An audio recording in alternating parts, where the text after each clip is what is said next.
আজকে আমরা সাধারণ গণিতক বিষয় মানে আলোচনা করব। সাধারণ গণিতক, তো এই বিষয়টা রয়েছে পাতা নম্বর 22, 23 এবং 24 পাতা। আমার গণিত পঞ্চম শ্রেণী, এখানে বিস্তারিত রয়েছে। হ্যাঁ, তো এখান থেকে যেটা সব থেকে ভালো জিনিস আমাদেরকে জানতে হবে সাধারণ গণিতক। তো গণিতকটা কি জিনিস, গণিতক কি জিনিস, মাল্টিপল গণিতকটা কি জিনিস? কোন সংখ্যা, কোন একটা সংখ্যা ধরে নাও 8, কোন একটা সংখ্যা ভাঙতে গেলে বা কোন একটা সংখ্যা যে সমস্ত সংখ্যা দ্বারা বিভাজ্য, হ্যাঁ, যে সমস্ত সংখ্যাগুলি দ্বারা বিভাজ্য, হ্যাঁ, মানে 8 সংখ্যাটা 2, 1, 4 এই সমস্ত সংখ্যা দিয়ে বিভাজ্য। এবার মূল সংখ্যাটাকে এই সংখ্যাগুলির মূল সংখ্যাটাকে, অর্থাৎ প্রথম সংখ্যাটিকে দ্বিতীয় তৃতীয় সংখ্যাগুলোর কি বলা হয়? মাল্টিপল বা গণিতক। বুঝতে পেরেছ? মানে 2 এর গণিতক 8, 4 এর গণিতক 8। তাহলে সাধারণ গণিতক বিষয়টা কি আমি নির্ণয় করব 2 এবং 3 এর। তো প্রথমে যেটা খুব সহজ জিনিস, তো এখানে লিখবো যে 2 এর গণিতকগুলি হলো, কি লিখবো বলো তো? 2 এর গণিতকগুলি হলো, গণিতকগুলি হলো।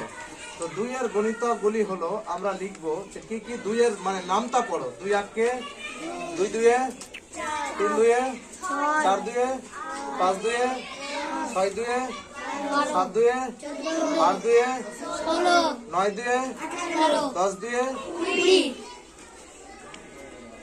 আচ্ছা, এবার আর একটা আমি তিনটা নির্ণয় করব। 3 এর গণিতকগুলি হলো, তো 3 এর গণিতকগুলি, 3 এর নামটা 3 1 3 2 3 3 3 4 3 5 3 6 3 7 21, 3 8 3 9 3 10। বুঝতে পেরেছো?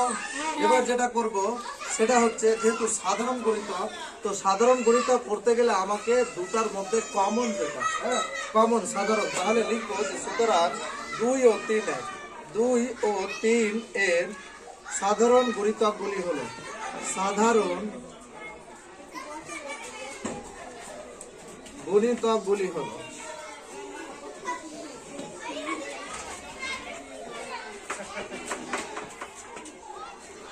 কি কি? দেখো তো মিল কি কি আছে।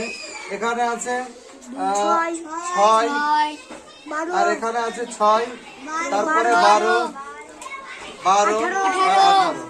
বুঝতে পেরেছ? এবার প্রথমে এলো 6, 12 ও 18।